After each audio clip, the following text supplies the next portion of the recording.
Onam വൈബാക്കാം easy സ്റ്റോറിനൊപ്പം. ഈ ഓണത്തിന് easy സ്റ്റോറിൽ നിന്നും വമ്പിച്ച വിലക്കുറവിൽ സ്മാർട്ട് ഫോൺ പർച്ചേസ് ചെയ്യൂ, നേടൂ മറ്റൊരു smart phone, washing machine, air fryer, mixie, 32 ഇഞ്ചിന്റെ LED TV, sound bar തുടങ്ങി ഒട്ടനവധി ഐറ്റംസ്. കൂടാതെ നേടാം 10,000 രൂപ വരെ വില വരുന്ന ആക്സസറീസ് ഓണക്കിറ്റ്. 65 വാട്ട്സ് കേബിൾ കിറ്റിന് ഓണം ഓഫറിൽ വെറും 999 രൂപ. 9,999 രൂപ വില വരുന്ന bluetooth speaker, power bank, neck band, car charger, 20 watts cable kit കോംബോയ്ക്ക് ഈസി ഓണം വൈബ് ഓണത്തിൽ വെറും 1999 രൂപ.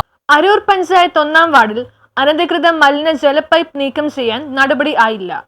അരൂർ ഗ്രാമപഞ്ചായത്ത് 1-ാം വാർഡിൽ കേരകൽപ്പ റോഡിൽ അനധികൃതമായി സ്ഥാപിച്ച മലിനജല പൈപ്പ് നീക്കം ചെയ്യുന്നതിന് നടപടികളായില്ല. ഇതുമായി ബന്ധപ്പെട്ട് മാസങ്ങളായി മുഖ്യമന്ത്രിക്കും ആലപ്പുഴ ജില്ലാ കളക്ടർക്കും ജില്ലാ മെഡിക്കൽ ഓഫീസർക്കും ഹെൽത്ത് ഇൻസ്പെക്ടർക്കും പഞ്ചായത്ത് സെക്രട്ടറിക്കും പരാതി നൽകിയിട്ടും നാളിതുവരെ യാതൊരു നടപടിയും കൈക്കൊണ്ടിട്ടില്ലെന്നാണ് ആക്ഷേപം. 25-ാം തീയതി വൈകിട്ട് ശുചിമുറി മാലിന്യം അടങ്ങുന്ന മലിനജല പൈപ്പ് പൊട്ടി ദുർഗന്ധം വമിക്കുകയും പൊതുജനങ്ങൾക്ക് ബുദ്ധിമുട്ടുണ്ടാകുകയും ചെയ്യുന്ന സാഹചര്യമാണ്. വിവരാവകാശ രേഖകളിൽ പഞ്ചായത്തിന്റെ അനുമതിയില്ലാതെ സ്ഥാപിച്ച പൈപ്പാണെന്ന കാര്യം വ്യക്തമാക്കിയിട്ടുണ്ടെന്ന് നാട്ടുകാർ പറയുന്നു. പ്രതിപക്ഷ നേതാവ് വി.ഡി. സതീശന്റെ ഓഫീസിൽ നിന്ന് വിളിച്ചിട്ട് പോലും യാതൊരു കൂസലും പഞ്ചായത്ത് സെക്രട്ടറി കാണിക്കുന്നില്ലെന്നാണ് പരാതി. പഞ്ചായത്ത് സെക്രട്ടറിക്കെതിരെ തദ്ദേശ സ്വയംഭരണ വകുപ്പ് ഓംബുഡ്സ്മാന് പൈപ്പ് നീക്കം ചെയ്യുന്നതിന് പരാതി നൽകിയതായും നാട്ടുകാർ പറഞ്ഞു. നടപടി കൈക്കൊണ്ടില്ലെങ്കിൽ ശക്തമായ സമരപരിപാടിയുമായി മുന്നോട്ട് പോകുമെന്ന് Indian national Congress Aroor panchayat 1-ാം ward മുൻ പ്രസിഡന്റ് പ്രബീഷ് PJ പുത്തംവീട്ടിൽ പറഞ്ഞു. News bureau, Aroor.